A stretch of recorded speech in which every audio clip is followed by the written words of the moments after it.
Hi, I'm Ryan Lubin, Battalion Chief for the Temecula Battalion, and this is a report on conditions. Perris, go ahead for Battalion 15A. This week, we'll take you to a 3-vehicle traffic collision in the city of Perris.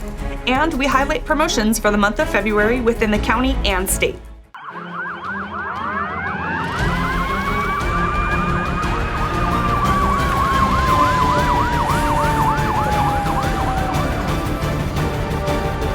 Perris, stand by for report on conditions.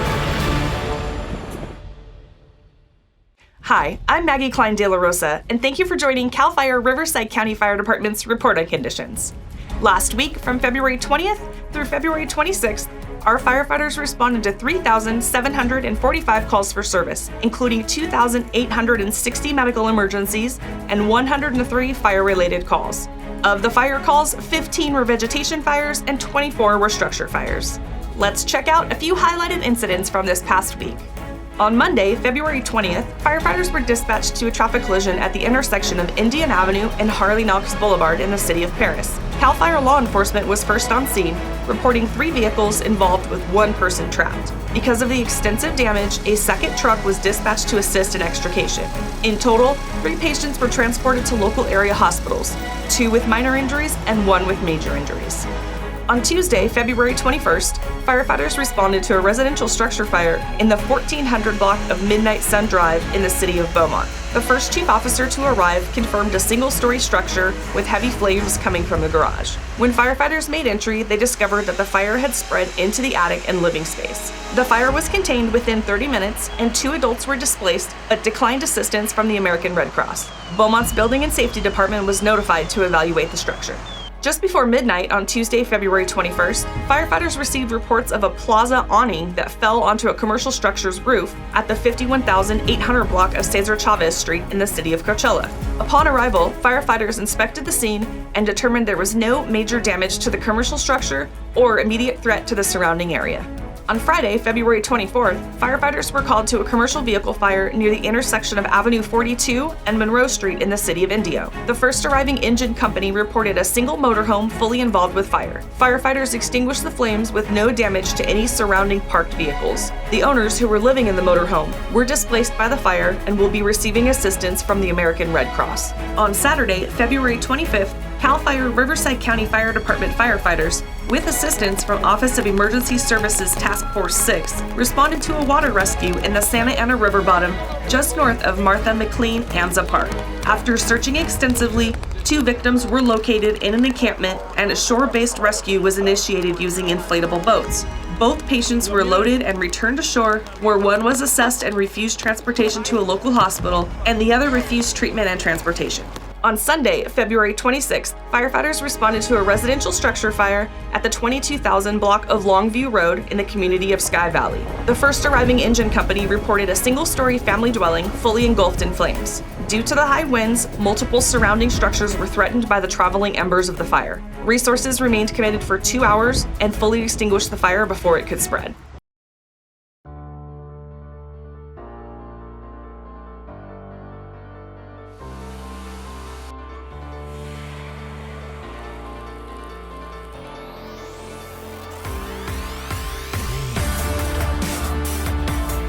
The Riverside County Fire Department is currently enrolling volunteer reserve firefighters and other vital volunteer roles.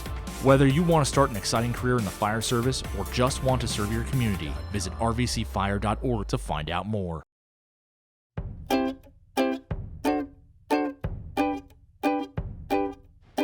Hi guys, it's your Danger Rangers, Maggie and Stephanie, with today's quick tip. We're going to talk about when and how to call 911.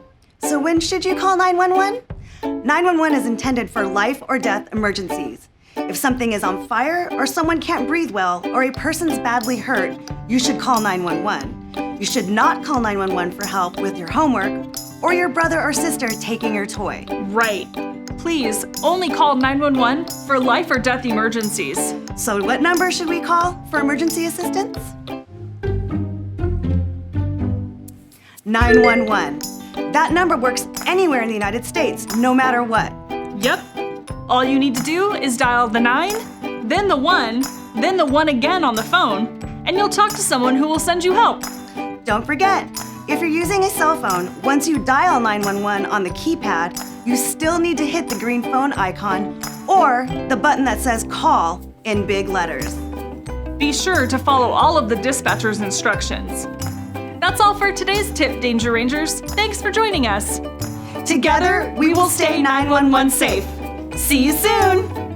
Hi, my name is Liz Garcia. I am a senior fire communications dispatcher for Riverside County. Today I'm going to talk to you a little bit about what happens when your 911 call is routed into our ECC, our Emergency Command Center. So once a call is received into our office by one of our call takers, they're going to be utilizing our EMD, our Emergency Medical Dispatch, and our EFD, Emergency Fire Dispatch, to gather information regarding the emergency. They're going to triage our caller and our patient to see if there's any direction they can give while our resources are getting started and en route. Plus, they're going to be gathering scene safety and information regarding the scene to make sure that we're sending appropriate resources to the incident. Once they process that call, they receive a determinant code that is sent to our initial attack dispatcher, who determines who is going to be responding to this incident, how many resources are going to be responding from, and where they're coming from. 166 can go to High Ridge if they were canceled. That initial attack dispatcher will then send out the tones to the station. Once the resources are responding, they're going to be moved over to our command dispatchers. Our command dispatchers will run the incident from beginning to end, while those units are en route, while they're in scene with any requests or updates that they need, until that incident is complete and those units are released and able to go home. It's very challenging, but it's important that we are always providing information to our resources, that they feel supported out there in the field, that we're giving them the information they need so that they can get there in a timely manner, be able to execute these incidents and these emergencies safely, and make sure that they're there for the public to provide that service to them. This week's shout out goes out to fire apparatus engineer paramedic Sean Hughes, who, in honor of Black History Month, was invited by a local business to speak to their team about his journey to becoming a firefighter. Great work, Sean. For the month of February, we want to highlight the following individuals on their new promotions. Rachel Sturrat as a new senior fire communications dispatcher. Jody Hageman is now our Department Public Info Officer 2. Tom Booth is our new senior EMS specialist. For fire captains, we have Joshua Balboa, Dominic Pulsifer, and Derek Romer. Congratulations to you all.